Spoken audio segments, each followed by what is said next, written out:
Nyasa Media, karibu sana kwenye channel yako hii. Niko na mzee wa kunyosha hapa, shabiki wa Young Africans aliye kweli huyu. Naenda kuzungumza naye kuhusiana na mchezo ambao ulipigwa jana ndani ya dimba la Benjamin Mkapa, mchezo ambao ulimalizika kwa suluhu ya kutokufungana kati ya Azam FC lakini dhidi ya Young Africans. Katika mchezo huo kuna mambo mengi kweli yameibuka, ikiwemo Young Africans kutokutumia chumba ambacho kilitengwa kwa ajili ya kubadilishia nguo, lakini vile vile malalamiko yameweza kujitokeza kwamba penalti ilinyimwa kwa upande wa Young Africans, maneno ambayo yameendelea kusikika kwenye mitandao mbalimbali ya kijamii. Mzee wa kunyosha, mambo vipi? Safi kabisa, nashukuru Mwenyezi Mungu, niko fresh. Bana, mambo yanaenda? Mambo yanakwenda. Jana mmetoa sare dhidi ya Azam FC. Mimi naweza nikasema ile sare ni ya kizembe kabisa, ni sare ambayo haiko stahili, sababu ukizingatia ni Yanga, nikarudia mechi kubwa vile vile, style yake ya kucheza ambao anacheza kama vile manake wachezaji kama wanalazimishwa, wachezaji kama vile manake yani unakuwa sina shida gani, yani uone yani ile Yanga ambayo manake nilikuwa nimezoea mwanzo mwisho inataka matokeo dakika yote, una uhakika kupata matokeo. Kwa kifupi manake ni mechi ilikuwa mbovu. Azam mwenyewe ndo kama hivyo, naye kacheza naye mpira mbovu, Yanga kacheza mpira mbovu. Kwa kifupi kwa mimi yani mpira manake wote nimuona ni mbovu. Lakini Azam FC alikuwa bora sana. Azam alikuwa bora katika kuzuia na katika manake mpaka katikati pale, lakini kwa kule mbele alikuwa hana maajabu aina yote, kwa sababu hata ukiangalia mechi ya jana ukitaka kujua kuwa ni mbovu, on target ni 2-1. Ina maana mechi manake yenyewe manake ni mbovu. Dakika 90 zote ni on target 2-1. Azam ana 2, Yanga ana 1. Wewe manake hapo unavyoona manake kulikuwa na mechi hapo. Ni mechi ambayo manake ilikuwa inachezwa manake kwa kuzuia sana, yani kwa kujilinda sana. Sio manake kwa kusema manake watu wanacheza wanatafuta matokeo. Kwa mimi kwa upande wangu mechi kwangu nimeiona ni mbovu. Kwa upande wako sasa una lipi la kuzungumzia unavyosema kwamba mechi ilikuwa ni mbovu kwa upande wa Africans? Lawama apewe nani? Mimi narudia tena, nasema tena, kocha Pedro uwezo wake ni mdogo. Ataweza ndio, atafunga 5, 6 timu ambazo za madaraja ya kati, lakini kwenye mechi kubwa uwezo wake, nimemfuatilia mechi nyingi hata za kimataifa, yani anakuwa ni mwoga. Muda mwingi anaruhusu timu yake ishambuliwe, muda mwingi anakaa nyuma. Sasa wewe manake ndio unaingia kama vile manake mtu wa kwanza, alafu kiwanjani unakuja kuwa kama mtu wa pili. Wewe ulishai kuona wapi? Kwa hiyo mimi nasema manake sio, kuna watu nasikia sio wanasema Yanga si saizi imeshuka kiwango sijui nini, umeona? Sio imeshuka kiwango. Kocha tulionaye manake ni muoga wa mechi kubwa. Ni kocha ambao anaweza kucheza na Namongo, ni kocha ambao anaweza kucheza labda sina Pamba, ni kocha ambao anaweza kucheza na Mbeya City. Sio kucheza mechi kubwa. Mechi kubwa kocha huyu ni muoga. Kwa kocha wa Young Africans ni muoga kucheza mechi kubwa. Zaidi shairi kwa sababu nimemfuatilia mechi ya Real, ya ugenini, ya nyumbani hapa, ya Farabati, nimefuatilia. Kwa hiyo ni mechi ambazo yeye anazozimudu ni zile ambazo timu ndogo ndogo yeye ndo anaweza kujimudu, ndo anaweza kukupa hapo, akishaona kwa huyu na mudu ndo anafunguka, ndo unakuta magoli mengi yanapatikanika. Fuatilia vizuri Yanga ambayo ikicheza manake na timu ambayo kwake yeye inakuwa underdog. Lakini akicheza tumeona hapa na Simba juzi na jana hivyo hivyo. Ukiachilia mbali mapungufu ya waamuzi, lakini na Yanga wenyewe wamecheza mpira mbovu. Manake mazingira ya kutoa ubingwa sasa hivi manake mnaanza kuona sasa ni wasiwasi. Wasiwasi lazima uwepo, kwa sababu manake unapodondosha alama manake alafu mwenzio anakuja huko anapata alama, lazima wasiwasi unakuwepo. Lakini ni kwa sababu manake ni mechi ngumu, ni mechi ngumu zinakuwa manake ni chache sana kuliko zile mechi ambazo nyepesi. Kwa hiyo inawezekana jana amedondosha alama 2, lakini mechi inayofuata lazima na imani manake atafanya vizuri tena mpaka akutane nao tena hao majanti. Kwa hiyo nafasi bado ipo pale pale, na hao nao waendelee manake kupata matokeo, wakidondosha alama. Kwa hiyo Yanga bado wataendelea kwa nani. Kwa hiyo mimi nafikiri manake kwa nafasi ya ubingwa bado iko 50-50 kwa kila mtu, bado 50-50. Yeah. Lakini ukiangalia namna ambavyo Young Africans inacheza, unaona kuna ufanisi katika michezo hii ambayo imeweza kuchezwa, kwa maana ya mchezo kati ya Young Africans dhidi ya Simba kule New Amani Complex, mchezo kati ya Tanzania Prisons dhidi ya Young Africans kule Dodoma, na mchezo wa jana kwa maana ya Young Africans dhidi ya Azam FC. Unaona kwamba kiwango kinaongezeka, kama klabu ya Young Africans kuna madhaifu zaidi yanaendelea kuongezeka. Kitu ambacho manake nachosifu tu ni namna bora ambayo ya uzuiaji, ndio kitu ambacho kwangu mimi ndo naweza nikajivunia kwa Yanga, na ndio kitu ambacho naona ndio kinafanya kazi kubwa. Lakini ukiangalia mwendelezo manake wa kiwango cha Yanga manake kimedrop, na kimedrop sio kama wachezaji hakuna. Tatizo lipo kocha mwenyewe, manake mfumo wake ni mfumo mbovu, mfumo wa ueleweki, hana mbinu mbadala. Mechi kama ya jana ile pale ile Azam umerukaruka, kipindi cha kwanza, kipindi cha pili tumeuchukua mchezo, kashindwa manake kung'amua mchezo. Kwa hiyo mimi nafikiri manake tatizo lipo kwa mwalimu. Yaani mimi narudia tena, mwalimu manake uwezo wake ni mdogo. Ni mwalimu mzuri, simvunjie heshima, ni mwalimu mzuri, lakini kwa Yanga ile ni timu kubwa sana. Kwa hiyo viongozi kuna haja manake ya kuangalia mara mbili mara tatu kuhusiana na huyu mwalimu. Manake mwanze kumtafuta kocha mwingine sasa, mazingira haya sasa mbona magumu bwana? Sio kwa sasa hivi. Kwa sasa hivi tumwache amalize, lakini nafikiria kwa msimu ujao huyu mwalimu hastahili kuendelea kuwepo. Kwa msimu huu acha tumalize hivyo hivyo, maana hamna jinsi. Vigezo gani ambavyo vinakuonyesha kwamba kocha wa Young Africans hatoshi kuendelea kuifundisha klabu ya Young Africans? Fuatilia mechi ambazo alikuwa ameshinda magoli mengi, ambazo angalia, fuatilia hizo mechi, ina maana ni mechi ambazo anazozimudu. Fuatilia mechi ambazo manake zilizokuwa ngumu. Tena tu ukija hata ukiangalia manake hata sikutarajia, yani hata Prison alitupa mechi tough. Ndio ile tu Mungu msaidie tu, manake akipata mechi ngumu kocha hana mbinu mbadala. Yani huo ndio ukweli. Yani Yanga jinsi inavyoflow ikutane manake na timu ambayo inafanya makosa mengi sana, lakini ikikutana na timu ambayo iko vizuri, inazuia vizuri, inashambulia vizuri, Yanga huwezi kuiona, inakuwa kama vile kama wachezaji kama wanalazimishwa, yani haieleweki, wakati Yanga sio staili yake ile. Kwa mashabiki nyinyi mnaumia.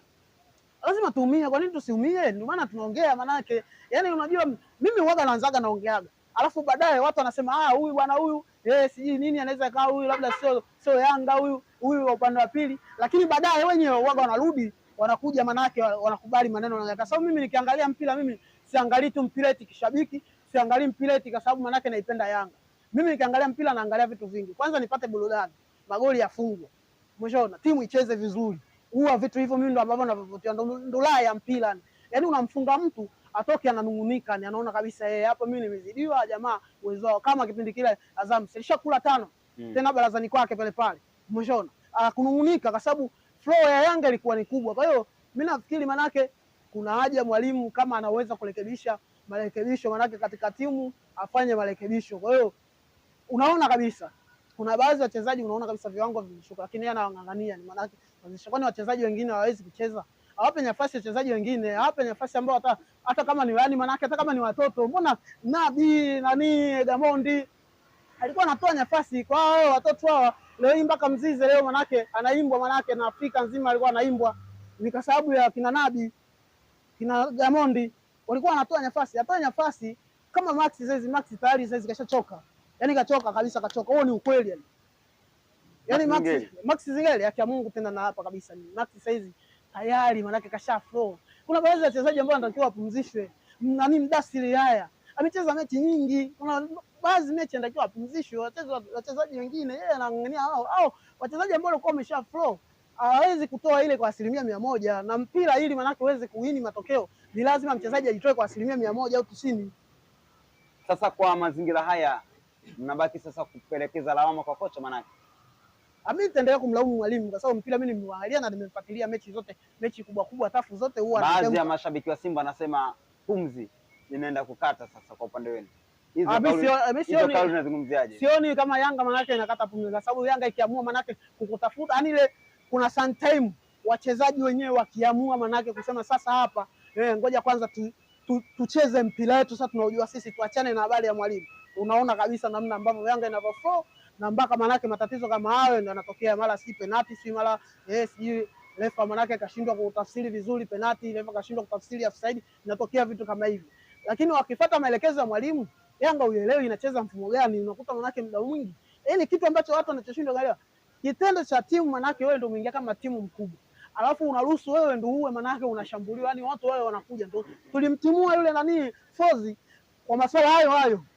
Timu muda wote inaruhusu manake inafikiwa. Ukiwa unafikiwa wewe utaenda unadhani utapata matokeo wapi? Zaidi utakuwa unazuia ili usifungwe, na matokeo manake huwezi kupata. Ndio kama hivyo unaambulia sare, siku mtu kakotea kimoja inakuwa biashara imeisha, unadondosha alama.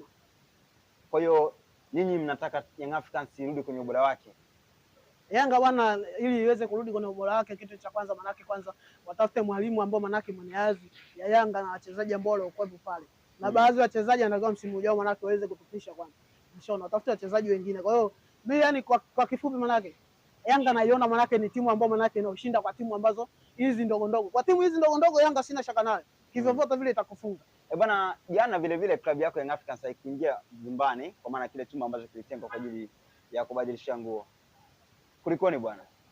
Hivi vitu tayari au ndio yale masuala ya nje ya uwanja. Hivi vitu tayari tushavizoea ambao masuala ambayo ya nje ya uwanja, sijui yani mambo yanakuwa kibao. Unajua saa hizi nao yani kadri miaka inavyozidi kwenda, Azamu anatengeneza manake ile dabi kweli sasa, ile dabi ya kweli kweli kabisa. Unajua mwanzoni ulikuwa usikii hivi vitu, sijui eti mechi na Azamu eti mtu asiingie vyumbani hata kama kuna nini.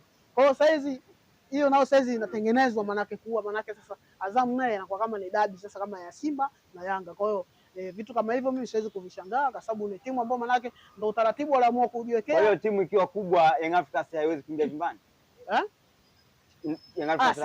Kunakuwa na mambo ambayo ya nje uwanja, labda uelewi babu, vitu kama hivyo, kunakuwa na mambo ya nje uwanja. Hivyo ni vitu unajua, Azamu yeye ndio mwenyeji. Yes, ndio kauandaa uwanja. Kwa hiyo lazima lakini wanasema Benjamin Mkapa pale hakuna mwenyeji pale. Ule uwanja mpaka mwenyewe waziri wenyewe wa michezo mwenyewe kashasema kabisa uwanja umeharibika kabisa, watu wameuharibu mpaka nyasi hazioti vizuri. Waziri sikaongea bwana. Nani karibu sasa? Vilabu vyote tu wala tusake nani, yani vilabu vyote hivi vikubwa vyote hivi, manake Yanga yumo, Simba yumo, hata yumo manake yani ulozi wote ana nani sasa hizi vilabu hivi vikubwa hivi ule uwanja. Kwa hiyo nani msika kachimba nani aliyechimba kwa pale uwanja nani? Ona hizo kipindi kile wazee wafupi wale wao msahau babu au mbona nataka tukumbushane mbali babu. Ndio maana timu ya Simba ikasema tucheze. Sasa ndio mambo yalianzia kule wazee wafupi. Wameanzia kule wazee wafupi nini watu hao wameweka mambo yao ule wanajua wenyewe. Mama nyinyi muingie kufanya nini? Kwa hiyo kazi ya getini hakuna kuingia. Sasa ndio vitu kama hivyo. Ndio mpira wetu ndio ladha yake, ndio tunaambulia hivyo, lakini mpira uwanjani hamna kitu. Watu wanaluka luka. Neno lako ambalo natamani kuambia mashabiki wa Young Africans. Mimi nataka niwaambie mashabiki wa Yanga, ubingwa safarini kwa tochi. Ubingwa safarini kwa tochi sana, sio ni kidogo. Yaani ubingwa safari, tujiandae kisaikolojia, ni kwa tochi. Yaani kuupata ubingwa safarini yani manake ni mbilinge kweli kweli. Kwa hiyo tujiandae kisaikolojia. Mimi naambia ukweli, kama na style yenyewe ndio hii ambayo tutaenda. Mungu saidia katika hizi mechi ndogo ndogo hizi tuwe tunaokota alama. Tubakize hizi mechi kubwa sasa hizi, maana zitakuwa sasa zimebaki mechi 3 manake. Atakuwa kabaki Simba, atakuwa kabaki Azamu, atakuwa kabaki Singida Big Stars. Singida Big Stars sina shaka naye. Mbishana ila hizi timu mbili hizi Simba, Azamu. Hizi mwanangu hizi ndio balaa. Yaani manake ndio ubingwa wetu uko hapo. Manake hapo pazito. Yaani hapo ubingwa ndio upo hapa ni. Yaani ukisikia ubingwa uko wapi uko hapo. Vinginevyo hapo unalia. Vinginevyo hapo hamna kitu yani, hamna kitu.